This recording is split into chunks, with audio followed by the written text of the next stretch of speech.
ایھا الولد ما لم تعمل لم تجد الاجر۔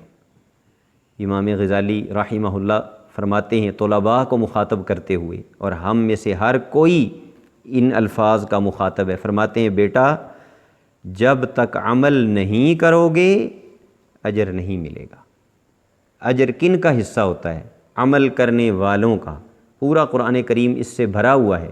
اللہ سبحانہ و تعالی فرماتا ہے من عمل صالحا من ذکر او انثی وہو مؤمن فلنحیینہ حیاۃ طیبہ، جو نیک عمل کرے گا مرد ہو یا عورت بشرطے کہ صاحب ایمان ہو، ہم اسے پاکیزہ زندگی عطا کریں گے، ہم اس کے گناہ معاف کریں گے، ہم اس کے درجات بلند کریں گے۔ تو جہاں جہاں بھی اللہ تعالیٰ نے اجر کا ذکر کیا تو اجر کس پہ ملتا ہے؟ عمل پہ ملتا ہے۔ اجر کس پہ ملتا ہے؟ محنت پہ ملتا ہے، مشقت پہ ملتا ہے، اس لیے عمل کے بغیر گزارا نہیں۔ امام غزالی یہاں ایک بڑی خوبصورت حکایت، بڑا پیارا اور دل افروز واقعہ نقل فرماتے ہیں کہ بنی اسرائیل میں سے ایک شخص کے متعلق یہ بیان کیا گیا ہے کہ عبد اللہ تعالی 70 سنہ، اس بندے نے 70 سال تک اللہ سبحانہ و تعالی کی عبادت کی۔ فاراد اللہ تعالی ان یجلوہ علی الملائکہ، اللہ سبحانہ و تعالی نے یہ ارادہ فرمایا کہ میں اپنے فرشتوں کو اس بندے کا مقام و مرتبہ دکھاؤں، فرشتوں پر اس بندے کی عظمت کو واضح کروں۔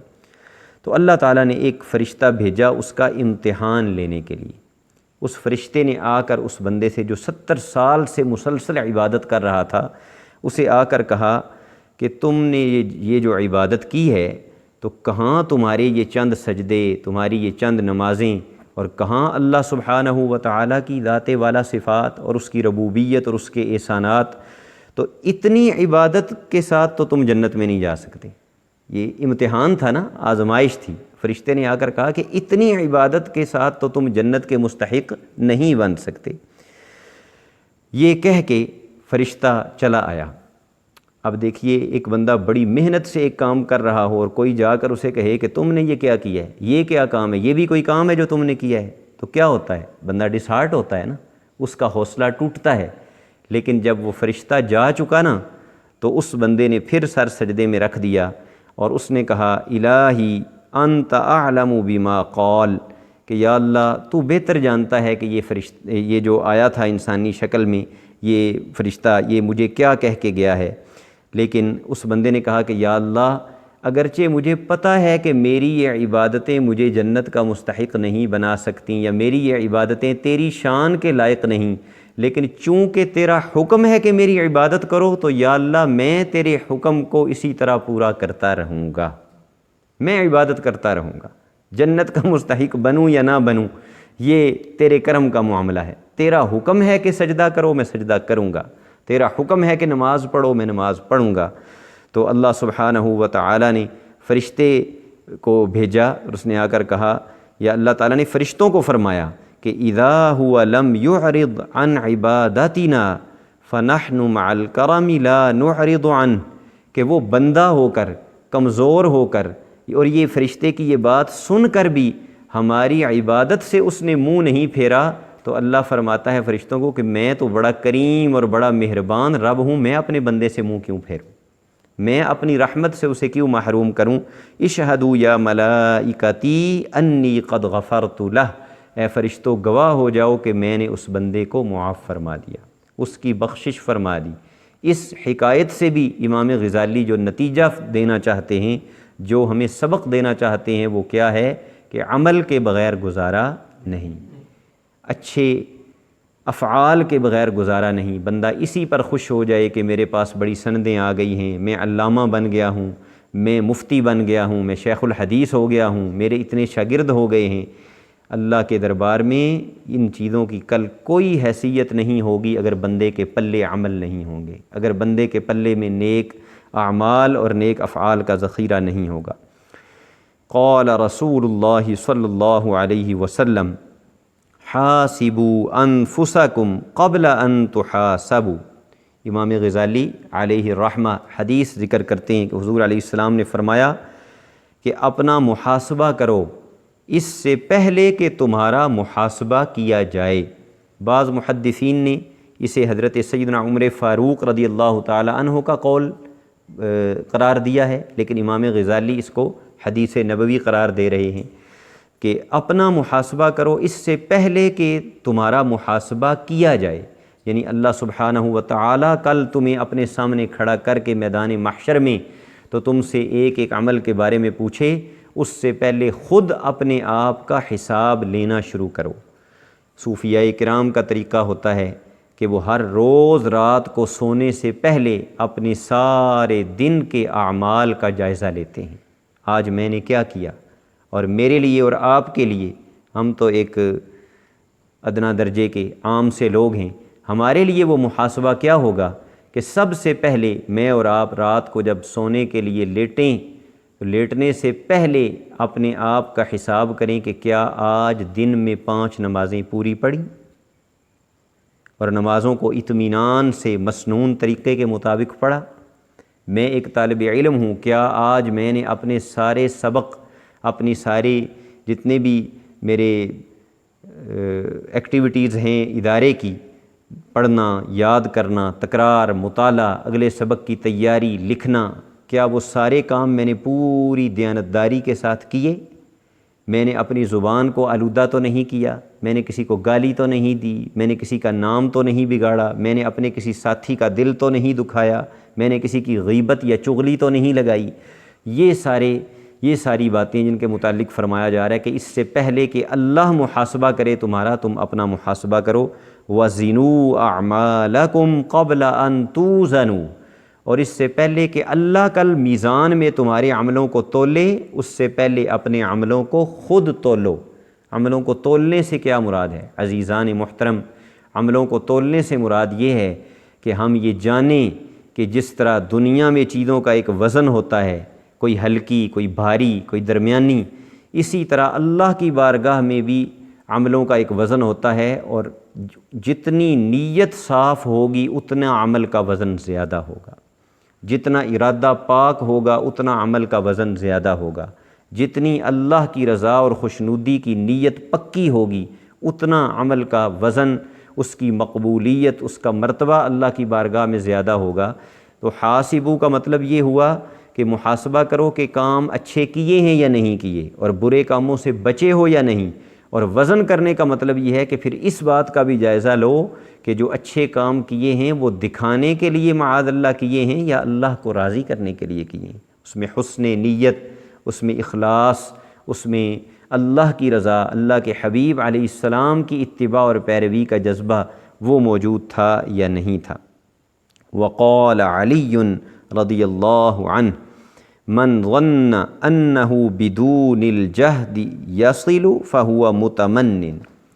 امام غزالی حضرت مولائے مرتضیٰ شیر خدا اسد اللہ الغالب حضرت سیدنا علی ابن ابی طالب کرم اللہ تعالی وجہ الکریم کا مبارک قول ذکر فرماتے ہیں کہ انہوں نے فرمایا کہ جو شخص یہ گمان کرتا ہے، جو اس گمان میں مبتلا ہے کہ بغیر محنت کیے ہی وہ منزل پہ پہنچ جائے گا، بغیر نیک اعمال کیے وہ جنتی بن جائے گا اور بڑے اس کے اعلیٰ رتبے ہو جائیں گے، فَهُوَ مُتَمَنٍ، تو وہ خواب دیکھ رہا ہے، وہ خواب کی دنیا میں ہے، وہ حقیقت کی دنیا میں نہیں ہے۔ وہ ایسے ہی ہے جیسے کوئی کسی کو خواب آئے کہ اسے خواب میں 10 کروڑ روپیہ ملا ہے، لاٹری نکل آئی ہے اس کی، اور اس نے وہ سارے پیسے ایک بکسے میں بند کر کے اپنے کمرے کی الماری میں بڑی حفاظت سے رکھ دیے ہیں، لیکن جب خواب سے جاگے گا تو نہ الماری ہوگی، نہ بکسہ ہوگا، نہ 10 کروڑ روپے ہوں گے۔ تو اسی طرح وہ بندہ خواب میں گرفتار ہے، وہ بندہ دھوکے میں مبتلا ہے جو یہ گمان کر کے بیٹھا ہوا ہے کہ کروں گا کچھ بھی نہیں اور مجھے سب کچھ مل جائے گا، اللہ بھی راضی ہو جائے گا، مجھے درجات بھی مل جائیں گے۔ اور فرمایا وَمَنْ ظَنَّ أَنَّهُ بِبَذْلِ الْجَهْدِ يَصِلُ فَهُوَ مُسْتَغْنٍ، ایک طرف یہ بھی احمق ہے، بے وقوف ہے جو یہ سمجھتا ہے کہ میں عمل کے بغیر ہی پہنچ جاؤں گا، اور دوسری طرف وہ بھی خسارے میں ہے کہ جو یہ سمجھتا ہے کہ میں جو بھی پاؤں گا وہ میری اپنی کمائی ہوگی، میری یہ اس میں ہمت ہے کہ میں نے نمازیں پڑھی تو مجھے جنت ملی، میں نے روزے رکھے تو مجھے یہ مقام ملا۔ تو پھر کامیاب کون ہے؟ کامیاب وہ ہے جو پوری پابندی سے عمل کرتا جائے لیکن بھروسہ اس کو اپنے عمل پر نہ ہو، بھروسہ اللہ رب العالمین کی رحمت پر ہو، اس کی بخشش پر ہو، اس کی کرم نوازی پر ہو۔ وہ بندہ درمیان والے رستے پر ہے، صراط مستقیم پر ہے، اور وہ کامیاب ہے۔ وقال الحسن رحمہ اللہ تعالی طلب الجنت بلا عمل ذنب من الذنوب۔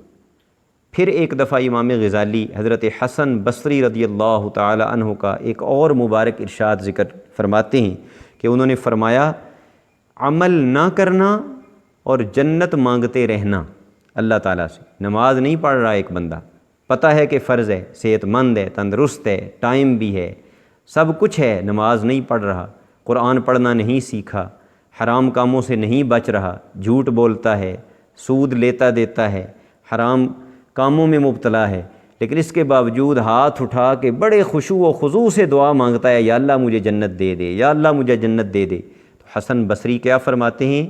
فرماتے ہیں نیک عمل کیے بغیر اللہ تعالیٰ سے جنت کی دعا مانگنا ذنب من الذنوب، یہ بھی گناہوں میں سے ایک بہت بڑا گناہ ہے۔ کیسے؟ اس لیے کہ اللہ سبحانہ و تعالیٰ نے جنت مانگنے کا بھی حکم دیا، لیکن اس کے ساتھ ساتھ اس سے پہلے نیک اعمال کا اپنے آپ کو پابند بنانے کا بھی حکم دیا۔ تو گویا وہ ایسی دعا کر رہا ہے جو اللہ تعالیٰ کے حکم کی خلاف ورزی پر مشتمل ہے، اس لیے فرمایا یہ گناہوں میں سے ایک گناہ ہے۔ آپ نے یہ بھی فرمایا علامۃ الحقیقۃ ترک ملاحظۃ العمل لا ترک العمل۔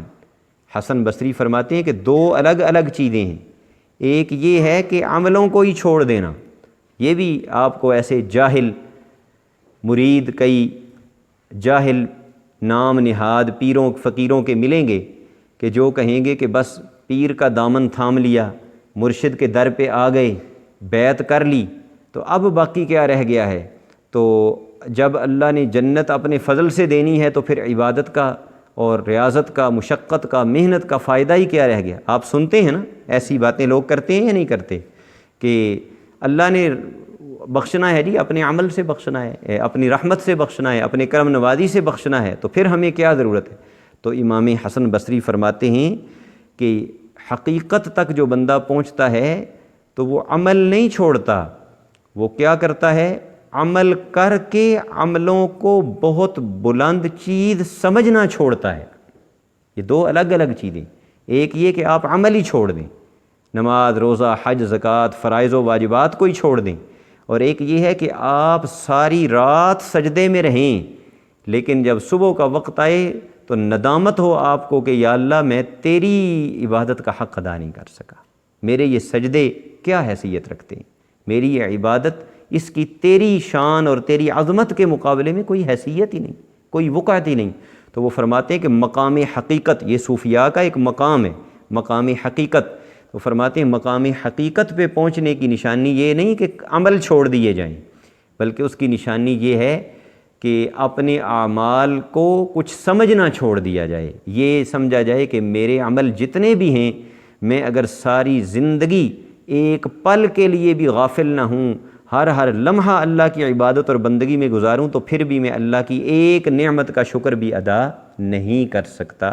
جو بندہ یہ سمجھنے لگتا ہے وہ مقام حقیقت پہ پہنچ جاتا ہے۔ آج کی گفتگو کی آخری حدیث مبارکہ، اس پہ ہم اس دوسرے حلقہ کا اختتام کرتے ہیں۔ رسول اللہ صلی اللہ تعالی علیہ وسلم نے فرمایا الکیس من دان نفسہ وعمل لما بعد الموت والاحمق من اتبع ہواہ وتمنى علی اللہ تعالی۔ یہ امام غزالی نے جو حدیث مبارکہ ذکر کی ہے، میں اپنے معزز سامعین، ناظرین سب سے یہ کہوں گا، یہ صرف علماء یا طلباء کے لیے نہیں ہے، یہ ہر انسان کے لیے ہے۔ حضور کا یہ پیغام نوع انسان کے ہر فرد کے لیے ہے، ہر مرد و عورت کے لیے ہے، ہر تاجر، ہر کاروباری کے لیے ہے، ہر معلم و متعلم کے لیے ہے، ہر شخص کے لیے یہ پیغام ہے۔ اور حضور نے اس حدیث میں یہ بتا دیا کہ سمجھدار کون ہے اور احمق اور بے وقوف کون ہے۔ آج کہتے ہیں فلاں بندہ جو ہے وہ بہت زیادہ کلیور ہے اور فلاں بندہ بڑا سٹوپڈ ہے۔ ہم نے کلیور ہونے اور سٹوپڈ ہونے کے اپنے اپنے معیار قائم کر لیے۔ وہ کیا ہے؟ کہا جاتا ہے جی اس کی پچھلے سال ایک دکان تھی، یہ اتنا کلیور آدمی ہے کہ اس نے آج 3 دکانیں بنا لیں۔ اس کے پاس ایک مکان تھا، اب اس کے پاس 4 مکان ہیں۔